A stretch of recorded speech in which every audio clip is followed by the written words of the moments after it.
तो hello students. और आज हमारा चैप्टर नंबर 4 है, जिसका टाइटल है नवजात शिशु तथा उसका ज्ञानात्मक और क्रियात्मक विकास। एक छोटा बच्चा जन्म के बाद किस तरह से अपने दिमाग का विकास करता है और किस तरह से अपने बॉडी का, अपनी स्ट्रेंथ का और डेवलपमेंट टाइम के साथ साथ करता है, इसके बारे में हम पढ़ने वाले हैं। तो यह अध्याय नवजात शिशु के अस्तित्व के प्रारंभिक चरणों का गहन दार्शनिक और वैज्ञानिक विश्लेषण प्रस्तुत करता है। जन्म के समय शिशु पूर्णतः क्रिया विहीन नहीं होता। ऐसा नहीं है कि उसके पास कोई एक्टिविटी करने की ताकत नहीं है, बल्कि उसमें कई जन्मजात शक्तियां और क्षमताएं विद्यमान होती हैं जो कार्मिक विकास के माध्यम से प्रकट होती हैं। कार्मिक विकास समय के साथ साथ चरणबद्ध तरीके से और श्रृंखलाबद्ध तरीके से होता है। और अब आपके लिए एक ज़रूरी अपील आपसे मैं करना चाहूँगा कि आप ये जो वीडियो देख रहे हैं उस वीडियो को लाइक ज़रूर करें, चैनल को सब्सक्राइब करके रखें ताकि आने वाले वीडियोस का भी आपको अपडेट मिल जाए, और कमेंट करके ये भी बताएं कि आपको ये वीडियो कैसी लगी, इसमें क्या कमियां हैं, क्या अच्छाइयां लगी आपको, क्या इसकी बुराइयां हैं, आप इसमें क्या सुधार देखना चाहेंगे वो भी बता सकते हैं। तो चलिए फिर अब जो ये चैप्टर है इसमें हम क्या देखने वाले हैं इसको समझ लेते हैं। इस अध्याय का दार्शनिक सार, तो दार्शनिक सार का मतलब है इसका निचोड़ पूरे का हम देखेंगे ये किस तरह से इस अध्याय की बनावट है। यह अध्याय नवजात शिशु के अस्तित्व के प्रारंभिक चरणों का विश्लेषण करता है। तो नवजात शिशु जो होता है, जो बच्चा जिसने अभी अभी जन्म लिया है थोड़े समय पहले, उसके प्रारंभिक जो चरण होते हैं, शुरुआती जो जीवन के उसके जो चीज़ें होती है उसका विश्लेषण करता है। इसका मूल उद्देश्य यह स्पष्ट करना है कि जन्म के समय शिशु पूर्णतः क्रिया विहीन या शक्तिहीन नहीं होता है, बल्कि इसमें कई जन्मजात शक्तियाँ विद्यमान होती है। ये शक्तियाँ प्रारंभ में अल्पसंख्यक और सीमित होती हैं। जैसे ऐसा नहीं है कि उसका मुख जो है वो विकसित नहीं हुआ है, लेकिन मुख से वो वाक्य या शब्द भी नहीं बोल सकता, क्योंकि वो समय के साथ साथ कार्मिक विकास के साथ साथ वो चीज़ उसके अंदर आएगी। लेकिन उसके मुंह से वो रो करके हमें बता तो सकता है कि मुझे भूख लगी है, यही यहाँ पे बताया जा रहा है, परंतु विकास के साथ साथ विस्तृत होती जाती है। अब अध्याय ज्ञानात्मक संवेदनाओं, सेंसरी कैपेसिटी यानी कि हमारी जो संवेदनाएं हैं जिनसे हम बाहर की दुनिया की जो चीज़ें हैं वो अपने अंदर लेते हैं, सीखते हैं। जैसे कान, हमारी आँखें, हमारी त्वचा जिससे हम स्पर्श महसूस करते हैं, हमारी नाक जिससे हम गंध महसूस करते हैं। तो ये सब सेंसरी कैपेसिटीज़ हैं। और क्रियात्मक क्षमताओं, मोटर एबिलिटीज़, क्रियात्मक क्षमताओं जैसे कि चलना, दौड़ना, भागना, कुछ ज़मीन से गिरा हुआ कुछ उठाना या खुद गिर करके वापस खड़ा होना, मोटर एबिलिटीज़ होती हैं ये, जिसमें मतलब क्रिया करने का जो भी संबंध होता है उन क्रियाओं से। मोटर कैपेसिटीज़ के कार्मिक विकास और विभिन्न विद्वानों के बीच मौजूद वैचारिक मतभेदों को वैज्ञानिक दृष्टिकोण से प्रस्तुत करता है। यह मनोवैज्ञानिक शोधों के माध्यम से शिशु के संवेदी और क्रियात्मक विकास को समझने में प्रयास करता है। संवेदी विकास हमने समझा जो सेंसरी डेवलपमेंट जो होता है, जिसमें हम बाहर की दुनिया की चीज़ें जो इंद्रियों के माध्यम से ग्रहण करते हैं। क्रियात्मक विकास से मतलब है जो मूवमेंट हम अपनी बॉडी से करते हैं, वो वाला विकास। तो दोनों को समझने का प्रयास करेंगे। अध्याय की रूपरेखा कुछ इस प्रकार रहेगी। नवजात शिशु का स्वरूप कैसा होता है, उसकी मनोवैज्ञानिक विचारधाराएं हम समझेंगे। ज्ञानात्मक योग्यताएं क्या क्या होती है उसके अंदर, दृष्टि मतलब देखने की, बोलने की और स्वाद ग्रहण करने की, सूंघने की क्षमता, ग्रहण को बोलते हैं सूंघना। त्वक यानी कि एक तरह से टेम्परेचर सेंस करना, या फिर जो भी हमारी जो स्किन होती है, जो त्वचा होती है, उसके माध्यम से हम जो भी अनुभव करते हैं वो वाली त्वक में आएगी। और अंतरावयव संवेदनाएं, अंतरावयव यानी कि जो अंदर की है, शरीर के अंदर जो भी क्रियाएं होती है उनके लिए संवेदना यानी कि उनको महसूस कर पाना। तो क्रियात्मक योग्यता और सहज क्रियाओं को भी हम समझेंगे। शिशु जीवन में सहज क्रियाओं का महत्व क्या है उसको समझेंगे, और अन्य क्रियाएं, शक्तियों का विकास किस प्रकार होता है वो समझेंगे। ठीक है, तो ये हमारे पूरे इस चैप्टर में क्या क्या हम पढ़ने वाले हैं वो हमने देख लिया। अब जब बच्चा उत्पन्न होता है तो वह उस समय पूर्ण शक्ति और क्रिया विहीन नहीं रहता। उसकी विभिन्न शक्तियाँ और क्रियाएं बहुत ही सीमित होने के कारण अल्पसंख्यक होती हैं, कम होती हैं, और उनमें जैसे ताकत भी कम होती है। जैसे हमने अभी यहाँ पे मुंह का उदाहरण लिया, मुंह से बोलने की शक्ति या फिर मुंह से ध्वनि उत्पन्न करने की शक्ति होती है, लेकिन इतनी नहीं कि वो वाक्य बोल पाए। ठीक है, तो चलिए फिर अगली स्लाइड में देखते हैं। अब अगली स्लाइड हम देखने वाले हैं नवजात शिशु नियोनेट क्या होता है और उसके होने का मतलब क्या होता है, किस किस तरह से उसकी परिभाषाएं क्या होती है, विद्वानों का क्या मत है कि नवजात शिशु को लेकर के किस उम्र तक जो शिशु है उसको नवजात कहा जा सकता है, किस उम्र के बाद उसको नवजात नहीं कहा जा सकता है, तो ये हम देखने वाले हैं। इसके बाद चलिए, जैसे यहाँ पे लिखा है जन्म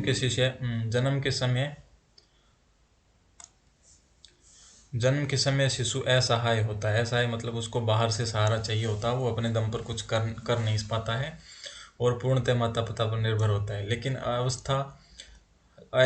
अवस्था दृष्टि के साथ साथ धीरे धीरे अवस्था की वृद्धि के साथ साथ मतलब जैसे जैसे उसकी एज बढ़ती है, उसकी उम्र बढ़ती है, धीरे धीरे आत्मनिर्भरता सीखता है और अपने परिवेशों के साथ साथ समायोजन करने की क्षमता विकसित करता है।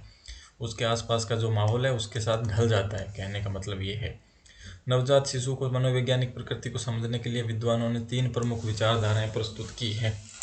अब ये जो नीचे विचारधाराएं हम पढ़ने वाले हैं, ये विचारधाराएं सिर्फ और सिर्फ हम एक नवजात शिशु की जो मनोवैज्ञानिक स्थिति है उसको समझने में प्रयोग करते हैं। तो प्रथम पक्ष कौन सा है, जिसमें सर्व समानता का सिद्धांत है। सर्व समानता का सिद्धांत क्या कहता है? इस विचारधारा के अनुसार शिशु और सियाने और अडल्ट की प्रक्रियाओं में कोई मौलिक अंतर नहीं होता। शिशु में सभी योग्यताएं अपूर्ण रूप से विद्यमान रहती है, जो विकास के साथ साथ पूर्णता की ओर अग्रसर होती है। यह दृष्टिकोण शिशु को एक लघु वयस्क के रूप में देखता है, जिसमें वयस्क की सभी क्षमताएं अविकसित अवस्था में मौजूद होती है। सर्व समानता का सिद्धांत कहता है कि एक छोटा बच्चा और एक पूरा विकसित व्यक्ति, एक पूरा विकसित इंसान, इन दोनों में कोई फर्क नहीं होता। इतना ही फर्क होता है कि इसमें कोई क्षमता है, जैसे बोलने की क्षमता का उदाहरण हमने शुरू में लिया था, वो अभी छोटी है और उसमें कम संभावना है, और जैसे एक बड़ा व्यक्ति है उसमें पूरी तरह से वो संभावनाएं परिपक्व हो चुकी है और वो जितनी हमारी आवश्यकताएं होती है वो सारी उसके काम वो कर पाता है। और जो छोटा व्यक्ति होता है, छोटा बच्चा होता है, वो बड़े व्यक्ति का ही एक रूप होता है, लेकिन बस छोटा होता है वो। अब दूसरा पक्ष ये है कि सहज क्रिया का सिद्धांत हम देखते हैं। इस दृष्टिकोण के अनुसार नवजात शिशु सहज क्रियाओं का पुंज, बंडल ऑफ रिफ्लेक्सेस मात्र है। शिशु में सरल और विषम क्रियाओं की जन्मजात क्षमता होती है, जो बाहरी उत्तेजनाओं के प्रति स्व प्रतिक्रिया करती है। यह विचारधारा शिशु को एक प्रक्रियाशील जीव के रूप में प्रस्तुत करती है। व्यवहारवादियों ने इस दृष्टिकोण को महत्वपूर्ण आलोचना के साथ खंडित किया है। अब ये जो सहज क्रिया सिद्धांत है, ये क्या कहता है? ये कहता है कि जो बच्चा है ना, वो बस एक इतना ऐसा जीवित प्राणी है जिसके अंदर मान लो कि उसको कहीं से गर्मी लगी थोड़ी बहुत, या फिर ठंड लगी, या फिर भूख लगी, तो वो बस उस सब के लिए क्रिया करेगा। यानी कि ठंड लगेगी, भूख लगेगी, गर्मी लगेगी, तो वो रोएगा। समझ वमझ उसमें कुछ है नहीं, और वो बस एक सहज क्रियाओं का बंडल है। सहज क्रिया जो भी शरीर को महसूस होती है, जो अपने आप से होती है, जो बिना सोचे समझे होती है। जैसे किसी नुकीली चीज़ से हाथ एकदम से हमारा सट जाता है, कांटा लग जाता है, तो एकदम से हम हाथ या पैर उठा लेते हैं ना, उसी को सहज क्रिया बोलते हैं। तो बस ये बोल रहे हैं कि सहज क्रिया कर सकता है शिशु, बाकी कुछ नहीं है। वो सियाना व्यक्ति वगैरह नहीं है कुछ। बड़ा व्यक्ति अलग चीज़ होता है, उसमें जो संभावना होती है वो अलग होती है और बच्चे में अलग होती है। तो ये डिफरेंस है। अब तीसरा पक्ष जो है सामान्य व्यवहार सिद्धांत क्या कहता है? सामान्य व्यवहार सिद्धांत कहता है कि यह सर्वाधिक मान्य और वैज्ञानिक मत है। इस विचारधारा के अनुसार शिशुओं में सर्वप्रथम सामान्य व्यवहार होता है, यानी कि मास एक्टिविटी होती है, अर्थात संपूर्ण शरीर की सामान्य और अव्यवस्थित गति। विशिष्टता और नियंत्रित क्रिया बाद में क्रमिक विकास के माध्यम से आती है। यह सिद्धांत विकास के सामान्य से विशिष्ट के सिद्धांत पर आधारित है। ये कह रहे हैं कि धीरे धीरे बच्चा सीखता जाता है। ऐसा नहीं है कि उसमें कुछ पहले से ही सारी जो व्यवस्थाएं होती है, जो योजनाएं होती है, जो जिस तरह से बड़े व्यक्ति के अंदर जो क्षमताएं होती है, वो ऐसा कुछ नहीं होता। वो सामान्य तौर से अपने वातावरण में ढलने के बाद धीरे धीरे सीखता है। तो ये हमने 3 दृष्टिकोण देखे जिसमें नवजात शिशु को समझने के लिए ज़रूरी होते हैं। अब नोट में देखो, व्यवहारवादी मनोवैज्ञानिकों ने द्वितीय दृष्टिकोण जो है सहज क्रिया का सिद्धांत, सहज क्रिया सिद्धांत को प्रयोगात्मक साक्ष्यों के आधार पर खंडित किया है, प्रयोग कर करके खंडित किया है कि ऐसा नहीं है कि बस उसके अंदर की वही बाहर से उसको कुछ क्रिया हुई तो वो उसकी प्रतिक्रिया देगा, बस इतना ही कर सकता है बच्चा। ऐसा बिल्कुल नहीं है। और तृतीय दृष्टिकोण सामान्य व्यापार या जो जनरल एक्टिविटी होती है को अधिक वैज्ञानिक और तर्क संगत माना है। तो आज के समय में जो सबसे मान्यता प्राप्त और सबसे ज़्यादा संगत कौन सी है, ये वाली है कि बच्चा धीरे धीरे सामान्यीकरण की तरफ बढ़ता है, सामान्य तौर पर आराम आराम से चीज़ें विकास के क्रियात्मक दौर के साथ साथ चीज़ें सीखता है। तो ये सबसे ज़्यादा मान्य है आज के समय में, प्रचलन में ये है। तो अब देखिए हम आगे देखते हैं ज्ञानात्मक योग्यता क्या होती है। ज्ञानात्मक योग्यता यानी कि सेंसरी कैपेसिटी। और सेंसर कौन कौन से होते हैं? सेंसर हमारी चीज़ में सेंसर जो, जैसे सेंसर शब्द अगर आता है तो उसका मतलब होता है इंद्री, ठीक है। और इंद्री हमारे शरीर में होती है 5, जैसे हमारा कान, नाक, हमारा मुंह जिसमें हम स्वाद लेते हैं, हमारी त्वचा और उसके बाद हमारी आँखें। तो ये पांचों सेंसर हैं जिससे हम बाहर की दुनिया से जो भी है अनुभव ग्रहण करते हैं। कान से सुनते हैं, नाक से सूंघते हैं, मुंह से स्वाद लेते हैं और त्वचा से स्पर्श अनुभव करते हैं, आँखों से दृश्य देखते हैं। तो ये हम देखते हैं कि ज्ञानात्मक योग्यता क्या होती है। दृष्टि संवेदना सबसे पहला आता है, विजुअल सेंसेशन का विकास। जन्म के समय बच्चों को होने वाले अत्यधिक शारीरिक और मानसिक कष्ट का प्रभाव उनकी प्रारंभिक संवेदी प्रक्रियाओं पर पड़ता है। दृष्टि संवेदना शिशु की सबसे महत्वपूर्ण ज्ञानात्मक क्षमताओं में से एक है जो कार्मिक विकास के माध्यम से परिपक्व होती है। अब बच्चे को जन्म के समय काफ़ी कष्ट होता है, उसका उस पर फर्क पड़ता है। और दृष्टि जो है, ऐसा नहीं है कि वो पहले दिन ही जब बच्चा जन्म लेता है तो उसकी आंखें और उसकी देखने की क्षमता, समझने की क्षमता पूरी तरह से विकसित नहीं होती है। यहाँ पे ये कहा जा रहा है वो धीरे धीरे समय के साथ साथ विकसित होती है। अब वो कब कैसे विकसित होती है, किस किस समय क्या क्या उसमें डेवलपमेंट्स होते हैं, किस अवस्था में, किस उम्र में क्या विकास हो चुका होता है, वो देखते हैं। जन्म के तुरंत बाद शिशु प्रकाश और अंधेरे में मूलभूत अंतर महसूस कर सकता है। जन्म के तुरंत बाद शिशु क्या सीखता है, क्या अनुभव कर पाता है कि अंधेरा है या लाइट है, इतना फर्क वो महसूस कर सकता है। परंतु प्रत्यक्षीकरण का पूर्ण अभाव होता है, उसको परसेप्शन नहीं होता है। वह केवल प्रकाश की उपस्थिति और अनुपस्थिति को संवेदित कर सकता है, ये नहीं देख सकता कि क्या देख रहा हूँ, कैसा है, चित्र को समझ नहीं पाता या जो भी दृश्य है उसको समझ नहीं पाता, लेकिन इतना अनुभव कर पाता है कि अंधेरा है या लाइट। नियंत्रण की कमी। पहले 9 दिन शिशु अपनी दृष्टि को किसी विशिष्ट वस्तु पर स्थित नहीं कर पाता, वो बस ऐसे ही, मतलब फोकस नहीं होता उसका, ऑटो फोकस नहीं होता। ऐसे आंखें खुली होती है, जो भी आंखों में पड़ गया वो भी उसको दिख गया। वह प्राय रिक्त स्थान या अनिश्चित बिंदुओं की ओर ताकता रहता है, ऐसे ही इधर उधर आंखें घूमती रहती है उसकी, कुछ साफ उसको कुछ समझ में नहीं आता कि मैं क्या देख रहा हूँ और क्या देखना है, और आंखों पे कंट्रोल भी नहीं होता हमारी तरह।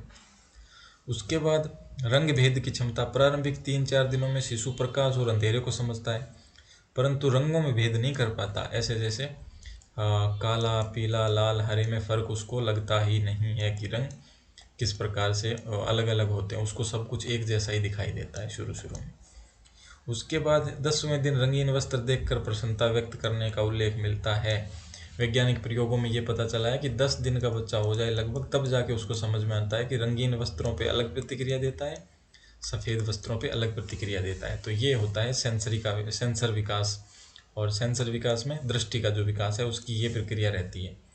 उसके बाद हम देखते हैं प्रेयर के प्रयोग। प्रेयर के प्रयोग क्या हुआ, प्रेयर के प्रयोगों में पहला दिन प्रकाश की कमी पर मुखाकृति में परिवर्तन। प्रकाश अगर कम था, अंधेरा था, तो मुख में जो ऐसे है ना, मुंह बना लेता है बच्चा कि मुंह बिगाड़ लेना, इस तरह से। और मतलब उसने एक तरह से प्रतिक्रिया दी है प्रकाश की कमी को या अधिकता को लेकर के, वो है। 11वें दिन प्रकाश हटाने पर रोना प्रारंभ। जब लाइट 11वें दिन पर अगर लाइट को हटा करके देखा तो रोना प्रारंभ कर दिया बच्चे ने। सामान्य प्रतिक्रिया क्या हुई, कड़ी रोशनी में आंख बंद करना। तो ये मतलब कि वो प्रकाश जो भी है कम है या ज़्यादा है, उसके प्रति उसका जो शरीर है वो एक तरीके से सेंसिटिव हो जाता है, समझ में आने लगता है उसको कि ये कैसा है, किस तरह से है, कम या ज़्यादा, ठीक है। इरविन वेस रेडफील्ड का निष्कर्ष क्या है? इरविन वेस रेडफील्ड का निष्कर्ष कहता है शिशु अंधकार में अधिक रोते हैं और प्रकाश में शांत हो जाते हैं। यह प्रकाश के प्रति शिशु की सकारात्मक प्रक्रिया को दर्शाता है, यानी कि प्रकाश के प्रति सकारात्मक रहता है बच्चा। अगर रात में बच्चा रोए तो उसको प्रकाश की तरफ लेकर के जाओ, किसी ऐसे स्थान पे जहाँ पे वो प्रकाश हो, तो वो शायद चुप हो जाए। अब ज्ञानात्मक योग्यता में भाग 2 हम देखते हैं ध्वनि और स्वाद का और संवेदना। अब पहले हमने ज्ञानात्मक विकास में हमने जैसे 5 इंद्रियों को पढ़ा, तो सबसे पहली इंद्री को हम कौन सी पढ़ा, हमने आंखें पढ़ी और उसमें रंग और प्रकाश को पढ़ा। अब हम पढ़ने वाले हैं ध्वनि, यानी कि अब हम देख लेंगे ईयर के बारे में, कान से, और स्वाद यानी कि टंग के बारे में। जीभ से स्वाद लेता है, कान से सुनता है, तो इनके बारे में देखते हैं। ध्वनि संवेदना को पहले देखते हैं। जन्म के समय शिशु के कान आँख की तुलना में कम परिपक्व होते हैं, कान कच्चे होते हैं। आँख फिर भी ठीक ठाक एक तरह से मैच्योर हो जाती है, काम करने लगती है, लेकिन कान थोड़े और ज़्यादा कच्चे होते हैं। श्रवण क्षमता का विकास दृष्टि की तुलना में धीमा होता है। सुनने का जो डेवलपमेंट है वो धीरे धीरे होता है। आँखें 10वें दिन कलर पहचानने लग जाता है बच्चा, और यह विभिन्न कारकों पर निर्भर करता है। और ये किन किन कारकों पर निर्भर करती है ये चीज़ें? 2 दिनों में क्या होता है, ब्रायन के अनुसार शिशु ध्वनि नहीं सुनता है। 2 दिनों तक उसको फर्क ही नहीं पड़ता, वो फर्क ही नहीं पड़ता कि डीजे बज रहा है या बिल्कुल शांति है, उसको ज़्यादा फर्क नहीं पड़ता।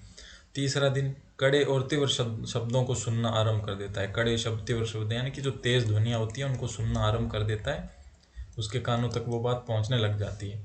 10वें दिन क्या होता है, आवाज़ को समझना और पहचानना शुरू हो जाता है। समझने का मतलब ये नहीं कि आप जो बोल रहे हैं वो उसको मतलब पता लगने लगता है, लेकिन एक तरह से अगर आवाज़ आप गुस्से में बोल रहे हो, बहुत तेज़ बोल रहे हो, तो शायद वो उस तरह की प्रतिक्रिया दे, और बहुत प्यार से ऐसे दुलार वाली भाषा में बोल रहे हो तो फिर वो उस तरह की प्रतिक्रिया देगा। तो 10वां दिन महत्वपूर्ण हो जाता है, तीसरा चरण। चौथा चरण यहाँ पे क्या है, 6 घंटे 3 सप्ताह बाद। तो सभी शिशु सुनने लगते हैं स्टब्स के अनुसार। 1 घंटे यहाँ पे शायद गलती से लिखा गया है, तो 6 से 3 सप्ताह बाद क्या है, 6 से 3 सप्ताह, ये कितना टाइम हो गया, 6 से 3 सप्ताह लगभग 20 से 40 दिन के बीच की अवधि होती है। सभी शिशु सुनने लगते हैं। स्टब्स के प्रयोग जो हुए हैं उसके अनुसार सारे शिशु सुनने लगते हैं। अब स्टब्स के बारे में यहाँ पे दूसरी बात बताई गई है। स्टब्स का महत्वपूर्ण निष्कर्ष क्या है, शिशु का न सुनना या यांत्रिक दोष नहीं है, बल्कि उत्तेजना की तीव्रता और समयावधि पर निर्भर करता है। यह श्रवण अंगों की परिपक्वता और तांत्रिक तंत्र के विकास का प्रश्न है। ऐसा नहीं है कि शिशु का सुनना यांत्रिक दोष नहीं है, वो धीरे धीरे डेवलप होती है चीज़ें, एक दिन में नहीं होती। और वैसे भी आपको पता है कि आँख पहले डेवलप होने लगती है, जबकि कान धीरे धीरे डेवलप होता है। तो कान के डेवलप होने में, सुनने की क्षमता डेवलप होने में ज़्यादा टाइम लगता है। अगला है स्वाद संवेदना। हमने अब तक कितने कर लिए, 2 कर लिए, आईज और ईयर कर लिया। अब हम करने वाले हैं टंग, जिसमें जीभ होती है, जीभ से हम लेते हैं स्वाद। तो स्वाद भिन्नता को समझने की योग्यता शिशु में जन्मजात होती है। विभिन्न मनोवैज्ञानिकों का इस विषय पर महत्वपूर्ण प्रयोग करें। बच्चा कड़वे स्वाद अगर आप उसको जन्म के समय दोगे तो वो रोने लगेगा। अगर मीठी चीज़ खिलाओगे, कुछ चीनी वगैरह, तो वो नॉर्मल रहेगा या फिर अच्छी प्रतिक्रिया देगा। तो ये है कुसमाल का प्रयोग। कुसमाल ने कोई प्रयोग किए थे, तो उसमें देखते हैं क्या है। प्रयोग विधि 20 नवजात शिशुओं पर प्रयोग किया गया था, 20 बच्चों को लेकर के। चीनी देखिए, चीनी जैसे मीठा है, शिशु मुंह बंद करके चीनी का घोल निगल लेते हैं, चीनी अगर पिलाओ तो। और कुनेन जो मलेरिया वगैरह के लिए दवाई होती है, वो अगर हम उनको देते हैं तो शिशु मुंह खोलकर कड़वे घोल को उगल देते हैं, यानी कि वो गंदा मुंह बना लेते हैं या फिर उल्टी कर देते हैं, निकाल देते हैं उसको वापस। निष्कर्ष क्या हुआ, यह प्रयोग स्पष्ट रूप से दर्शाता है कि शिशु मीठे और कड़वे स्वादों में अंतर कर सकते हैं। तो हमें स्वाद के बारे में क्या पता चला कि स्वाद जो है वो जन्म के समय से ही हमें आ जाता है। जैनसन के प्रयोग में क्या पता चला, खट्टे, मीठे और कड़वे स्वादों में अंतर स्पष्ट नहीं मिला। जैनसन जी को समझ नहीं आया। महत्वपूर्ण खोज, नमकीन स्वाद में विशिष्ट और स्पष्ट अंतर दिखाई दिया। अब इनका प्रयोग पता नहीं क्या था, पर इनके जो प्रयोग के लक्षण हैं वो हमें यहाँ पे दिया हुआ है कि खट्टे, मीठे और कड़वों में स्पष्ट अंतर नहीं मिला, लेकिन नमकीन स्वाद में विशिष्ट और स्पष्ट अंतर दिखाई दिया। सर्वमान्य निष्कर्ष क्या है, शिन का जो है, शिन को छोड़कर प्राय सभी मनोवैज्ञानिक इस बात पर सहमत हैं कि नवजात शिशु को खट्टा, मीठा, कड़वा और नमकीन चारों प्रकार के स्वादों का अनुभव होता है। लेकिन शिन जी नहीं मानते हैं, ये जो वैज्ञानिक हैं शिन, ये नहीं मानते हैं कि खट्टा, मीठा, कड़वा, देखिए खट्टा, मीठा, कड़वा और नमकीन, ये 4 प्रकार के स्वाद हैं। तो बाकी वैज्ञानिक मानते हैं कि बच्चों को अलग अलग पता होता है कि अच्छा अब मेरे को भुजिया खिलाई है, अब मेरे को बीका जी भुजिया खिला दिया, अब मेरे को सोन पापड़ी खिलाई है मीठे में, और कड़वे में अब मेरे को नीम की गोली खिला दी, या फिर नमकीन में कुछ खिला दिया। तो ये बच्चे अलग अलग से जानते हैं कि क्या खिलाया है। लेकिन शिन मानते हैं, कुछ और ही मानते हैं। यह जन्मजात क्षमता शिशु के अस्तित्व और पोषण के लिए महत्वपूर्ण है। अब देखो, वो जन्मजात ये चीज़ आनी क्यों ज़रूरी है, ये भी महत्वपूर्ण है कि बच्चा अगर छोटा है तो अगर उसका शरीर इसको नहीं पहचानेगा स्वाद को, तो वो ऐसी चीज़ें भी तो खा सकता है ना स्वाभाविक रूप से, अगर उसको स्वाद के बारे में नहीं पता है तो, जो उसके जीवन के लिए भी नुकसानदायक हों। ज़्यादा कड़वी चीज़ें या फिर ज़्यादा ऐसी नशीली चीज़ खा ले जिससे उसका बचपन प्रभावित हो जाए फिर, या फिर उसका विकास ही ना हो पाए, है ना। तो ये है। अब अगला हम देखते हैं ज्ञानात्मक योग्यता। ज्ञानात्मक योग्यता में क्या है, भाग 3। अब हमने 3 चीज़ें कर ली है, बची है 2 चीज़ें, घ्राण, त्वक और अंतरावयव संवेदना, ये 3 चीज़ें बची है। घ्राण मैंने आपको बताया था, घ्राण से मतलब है सूंघना, ठीक है। सूंघने की क्षमता को घ्राण बोलते हैं। त्वक यानी कि टेम्परेचर संबंधित, और अंतरावयव यानी कि शरीर के अंदर, जैसे भूख लग गई मान लो, तो वो पेट के अंदर कुछ हुआ है ना, बाहर तो कुछ नहीं हुआ, तो उसके लिए भी एक उसको अनुभव होना चाहिए, उसकी समझ होनी चाहिए। अब देखते हैं ज्ञानात्मक योग्यता का तीसरा पार्ट। तो घ्राण संवेदना, ओल्फैक्टरी सेंसेशन से क्या मतलब है। टेलर, जोन्स, प्रेट, नेल्सन का मत क्या है। इन विद्वानों का मानना है कि शिशु की प्रतिक्रियाएं गंध के कारण नहीं बल्कि स्पर्श संवेदना के कारण होती है। ये कह रहे हैं कि बच्चे को समझ बिल्कुल फर्क नहीं पड़ता कि आपके अंदर से पसीने की बदबू आ रही है या आपने अच्छा कोई इत्र लगा रखा है। कहते हैं कि बच्चे को जो सूंघने की क्षमता उसमें नहीं होती है उतनी ज़्यादा। डीशर क्या बोलते हैं, शिशु को गंध का ज्ञान होता है परंतु विभिन्न गंधों में भेद करने की क्षमता नहीं होती। वो बस सूंघ लेता है कि हाँ कुछ कुछ महक तो रहा है, लेकिन ये नहीं पता कि पसीने की बदबू है या डीओ लगाया है या फिर इत्र लगाया है, ठीक है, या फिर समोसे की खुशबू आ रही हो, ये अंतर नहीं कर पाता है। अब स्टर्न का मत है। स्टर्न क्या बोलते हैं, दूध की सुगंध से रोते हुए बच्चे तुरंत शांत हो जाते हैं। दूध की सुगंध, देखिए दूध उनके लिए महत्वपूर्ण होता है, छोटे बच्चों को दूध प्रिय होता है, तो उनको दूध चाहिए होता है और उसके वो गंध पहचान लेते हैं। तो कहीं ना कहीं एक तरह से ये अनुमान लगा सकते हैं कि थोड़ा बहुत अंदाज़ा उसको रहता है स्वाद, ये गंध के बारे में, या फिर एक तरह से खुशबुओं और बदबुओं के बारे में। तो यह घ्राण संवेदना की उपस्थिति का प्रमाण है, और ये प्रमाण हमें मिल गया कि सूंघने की क्षमता होती है। त्वक संवेदना, इसमें त्वक संवेदना में 3 प्रकार की संवेदनाएं आती है मुख्य रूप से। देखो, शीतोष्ण, इसका मतलब है टेम्परेचर या फिर तापमान से संबंधित। एक दिन नवजात शिशु गर्म पानी के संपर्क में आने पर स्पष्ट कष्ट दर्शाता है। यह तापमान के प्रति संवेदना को प्रदर्शित करता है। अगर उसको गर्म पानी में डालोगे तो वो संवेदना देगा, वो रोएगा। तो इससे पता चलता है कि शीतोष्ण की संवेदना होती है। स्पर्श की संवेदना, स्पर्श की संवेदना, जीभ के अग्रभाग पर स्पर्श करने से स्वतः चूसने की क्रिया आरंभ हो जाती है। जीभ के अगले वाले हिस्से में अगर उसको टच करो उंगली से तो अपने आप चूसने लगता है। इससे पता लगता है कि वो स्पर्श करने पर भी प्रतिक्रिया देता है। पीड़ा संवेदना से मतलब है जन्म के तुरंत बाद पीड़ा संवेदना नहीं होती। डोकरे और राइस के अनुसार लगभग 5 घंटे बाद बेचैनी और पीड़ा की प्रतिक्रिया देखी गई। जन्म के समय बहुत कठिन प्रक्रिया होती है और उसके बाद उसमें ज़्यादा वो संवेदना होती नहीं है दर्द को लेकर के, लेकिन जन्म के 5 घंटे बाद वो शुरू हो जाती है। अंतरावयव संवेदना में मैंने आपको बताया था कि ऑर्गेनिक सेंसेशन यानी कि अंदर की जो है किस तरह के शरीर के अनुभव हैं वो बताता है। तो भूख प्यास का अनुभव, यह शिशु की सबसे मूलभूत और महत्वपूर्ण अंतरावयव संवेदना है। जन्म के 4-5 घंटे बाद या कुछ घंटों के भीतर शिशु भूख का अनुभव करना प्रारंभ कर देता है। शिशु सिर घुमाकर, रोककर या बेचैनी प्रदर्शित करके अपनी भूख को व्यक्त करता है। ये उसके तरीके होते हैं। यह संवेदना शिशु को जीवित रहने के लिए अत्यंत आवश्यक है। भूख प्यास का पता ही नहीं लगेगा तो रोएगा ही नहीं, तो उसको खाने को नहीं मिलेगा, है ना। तो नेचर ने उसको सब अच्छी तरीके से उसको सब प्लान करके दिया है कि तुम्हें कौन सी संवेदना देनी है, कौन सी ज़्यादा महत्वपूर्ण नहीं है, तो वो बाद में दे देंगे। अब इन सभी संवेदनाओं का अध्ययन यह स्पष्ट करता है कि नवजात शिशु में विभिन्न प्रकार की ज्ञानात्मक क्षमताएं जन्मजात रूप से विद्यमान होती है। जैसा कि हमने देखा, जन्मजात रूप से ये सारी ऊपर जो चीज़ें दी थी वो होती हैं, जो उसके अस्तित्व और विकास के लिए अत्यंत महत्वपूर्ण है। ओके, अब हम देखते हैं क्रियात्मक योग्यता। क्रियात्मक योग्यताएं भी कई प्रकार की होती हैं और ये होती क्या है पहले ये देख लेते हैं। सहज क्रिया, रिफ्लेक्स एक्शन। मान लो ये एक कप है, ओके, और ये है आपका हाथ। ये आपने कक्षा 10 में भी देखा होगा ये वाला प्रयोग। अगर आपका हाथ इस गर्म कप से छू जाए तो आपको एकदम से महसूस होगा कि यहाँ पे गर्मी है, और ये आपके दिमाग में फिर सिग्नल भेजेगा, और दिमाग वहाँ से आपको आदेश देगा आपके हाथ को कि कैमरामैन जल्दी वहाँ से हटो। ओके, कि आपके जीवन के लिए वहाँ पे खतरा हो सकता है। लेकिन ये जो भी क्रिया है आप अपना मतलब दिमाग लगा करके नहीं करते हैं, ऐसा सोच करके कि नहीं गर्म है हटा लेता हूँ। एकदम से कांटा चुभता है तो आप पैर ऊपर उठा लेते हैं। तो ये चीज़ें दिमाग अपने आप करता है, आपको सोचने के लिए टाइम नहीं चाहिए होता है, ना ही आपने ऐसा कुछ वो करना होता है। आप अगर एक तरह से आधी नींद में भी हो तो ये अपने आप शरीर करता है। शरीर में ये जो सहज क्रिया होती है उसको बोलते हैं। ठीक है।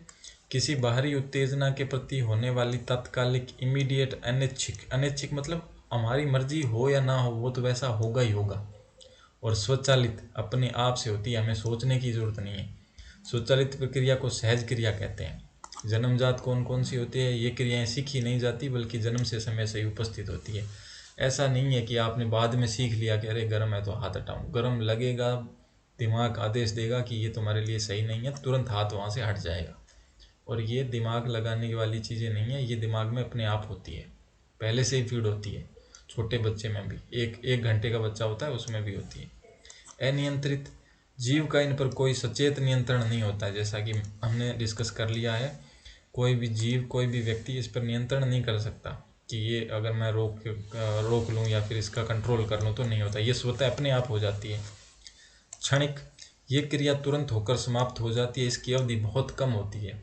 अब ये जो मैंने प्रोसेस आपको समझाया कि ये आपका हाथ है और ये आपका हाथ यहाँ पे टच हुआ तो क्या होगा, लेकिन मैंने आपको ये नहीं बताया कि इसमें टाइम कितना लगता है। और आप जैसे इस तरह आपको तो पता ही होगा कि टाइम ज़्यादा इसमें नहीं लगता है, 1 सेकंड के छोटे से हिस्से में तुरंत हाथ वहाँ से हट जाता है।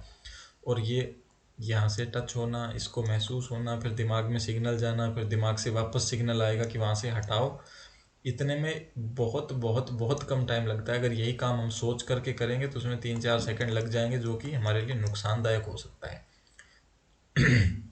तो इसीलिए ये जल्दी जल्दी अपने आप हो जाता है।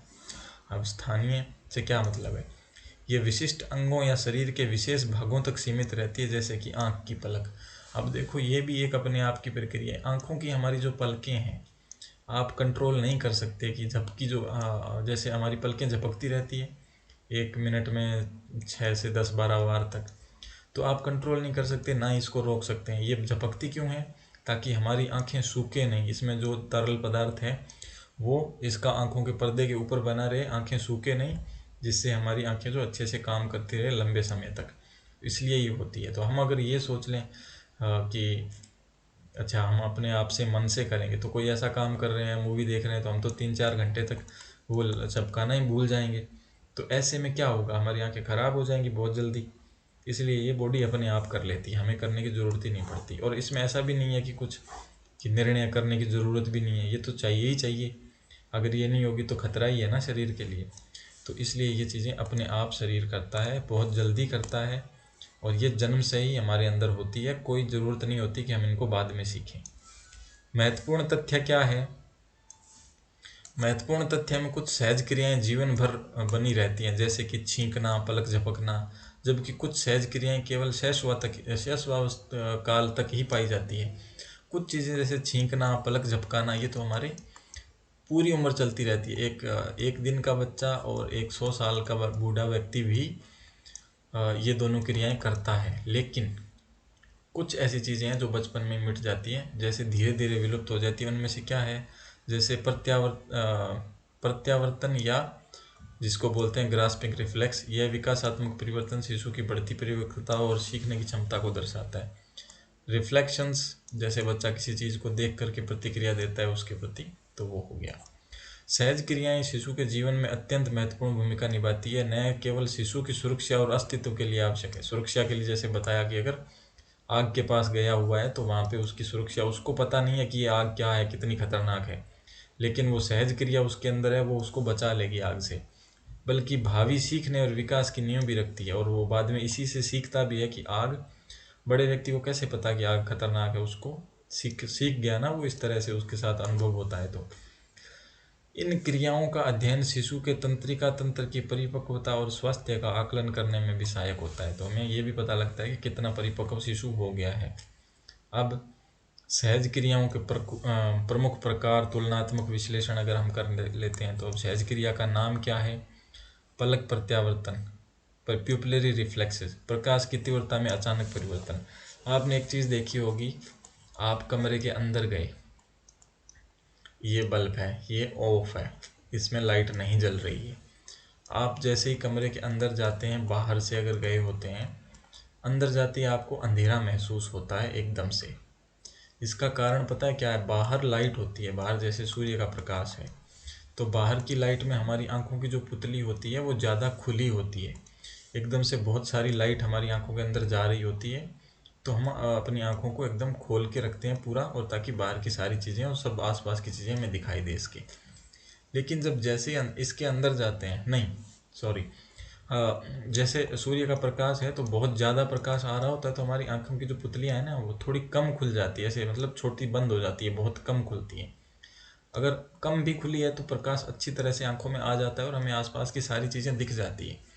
लेकिन जब वो कम खुली हुई पुतली के साथ हम कमरे के अंदर जाते हैं, तो कमरे के अंदर वैसे ही पहले से ही प्रकाश कम होता है, तो हमें आसपास की चीज़ें नहीं दिख पाती हैं। और जैसे जैसे हम 10 मिनट 5 मिनट कमरे के अंदर रहते हैं, तो फिर धीरे धीरे चीज़ें दिखने लग जाती है, क्योंकि जो आँखें की पुतलियाँ हैं वो पूरी बड़ी खुल जाती है, और फिर बड़ी खुलने से ज़्यादा प्रकाश आंखों के अंदर आता है और फिर हम अच्छे से देख पाते हैं। और इसी चीज़ को उल्टा करके देख लो, कमरे के अंदर बैठे हैं, अंदर अंधेरा भी है, तो हम आसपास की चीज़ें अच्छे से देख पाते हैं।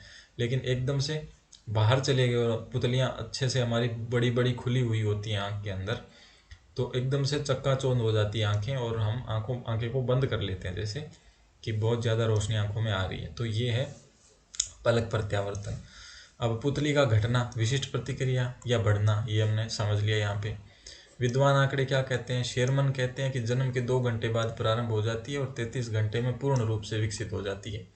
ये जो चीज़ है वो जन्म के 2 घंटे बाद तो शुरू हो जाती है और 33 घंटे तक पूरी रूप से विकसित हो जाती है, कि कम प्रकाश में आंखें बड़ी खुलनी है और ज़्यादा प्रकाश में कम खुलनी है। घुटना झटकाना, मतलब कि घुटने की चक्की के नीचे हल्का थपथपाना। घुटने की जो चक्की होती है उसके नीचे हल्का थपथपाने से पैर की अचानक तीव्र झटका लगता है। डी वरीज क्या कहता है कि 7 माह के गर्भवस्थ शिशु में भी संभव और प्रदर्शित हो चुकी है ये चीज़।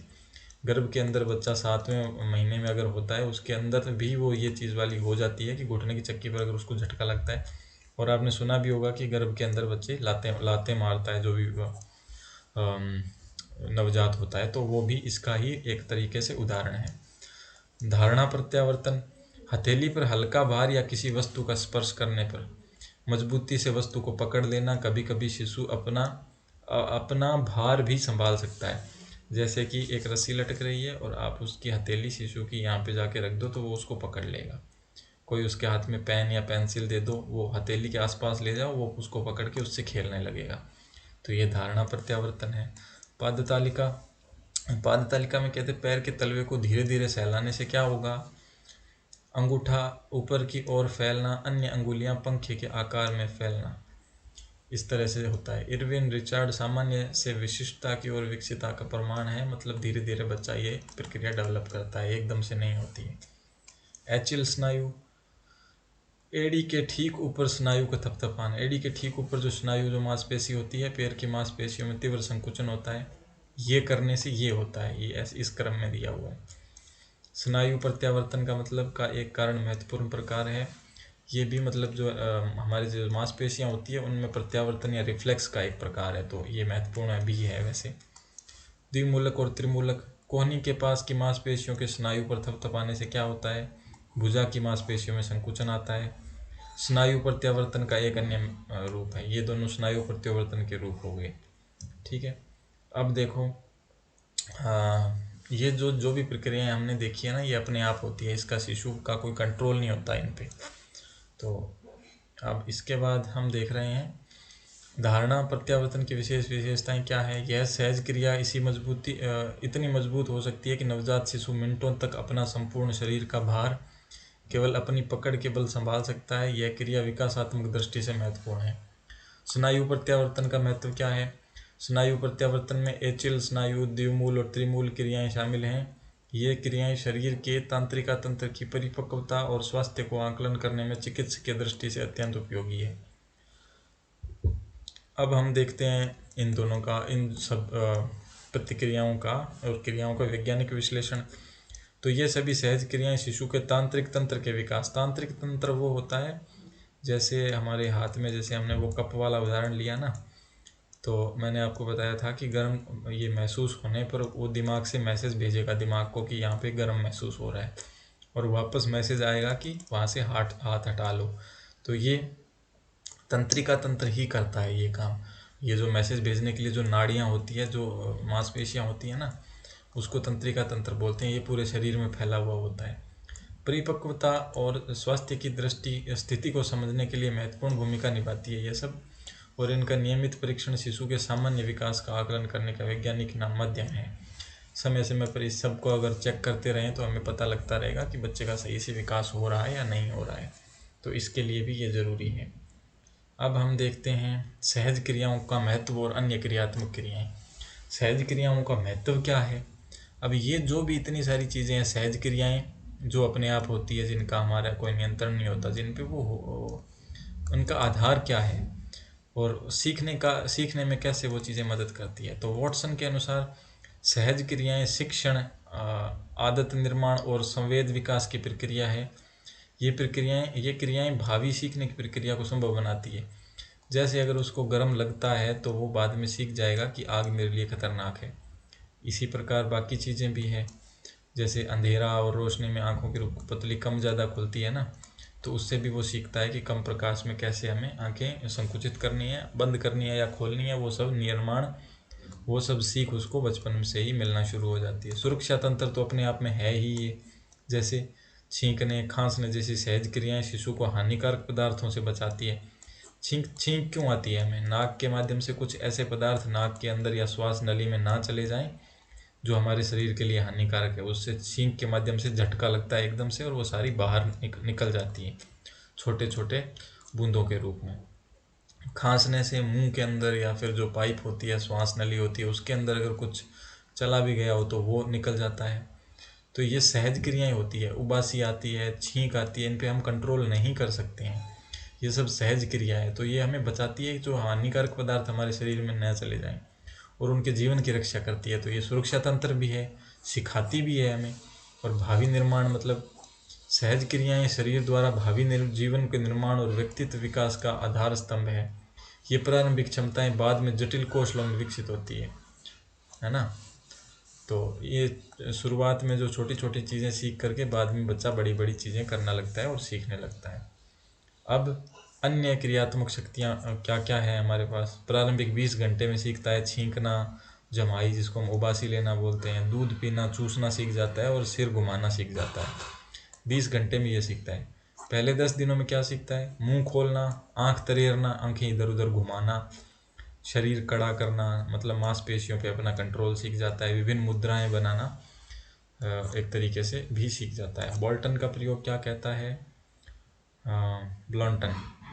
ब्लॉन्टन का प्रयोग कहता है शिशु को मुंह के बल सुलाने पर 20 मिनट के अंदर स्वतः सिर उठा लेता है। अगर उल्टा सुला देते हैं ना शिशु को इस तरह से पेट के बल, तो ये ऐसे मान लो ऐसे शिशु सोया हुआ है, तो ये पहले अगर नॉर्मल ऐसे सिर है तो 20 मिनट के अंदर वो सिर को ऐसे उठा करके आसपास की चीज़ें देखने लगेगा।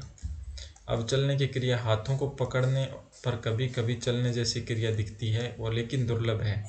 ये ऐसे है जैसे ये बच्चा है, ये खड़ा है, ये उसके हाथ हैं। अगर सामने से कोई इसके हाथ पकड़ ले तो ऐसे ये आगे की तरफ चलने लगता है ना।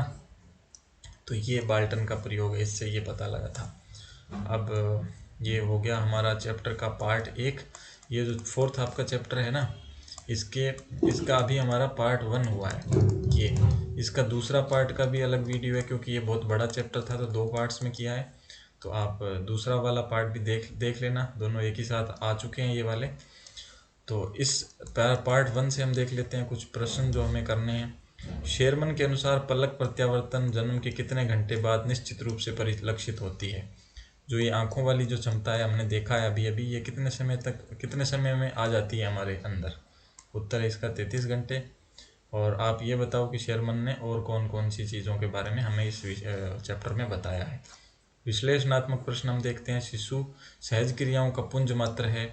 इस कथन की व्यवहारवादियों के दृष्टिकोण और सामान्य व्यापार यानी कि मास एक्टिविटी के सिद्धांत के संदर्भ में समीक्षा कीजिए। सहज क्रियाओं का पुंज मात्र है, हमने यहाँ पे दूसरे पॉइंट में पढ़ा था कि बच्चा सिर्फ एक तरीके से जो उसके साथ जो घटना होती है उसके उत्तर में जो भी क्रिया करता है वो कर सकता है, लेकिन ऐसे अपने आप में उसमें कोई क्षमता नहीं होती। तो इसको आपको समझाना है। उसके बाद ये हो गया हमारा चैप्टर। आपके 2 क्वेश्चंस हैं, इनको आप उत्तर देने की ट्राई करेंगे।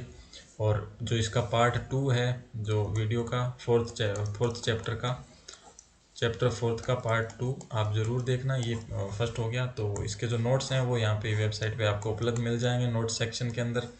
आप इस वीडियो के डिस्क्रिप्शन में भी उसके नोट्स ले सकते हैं।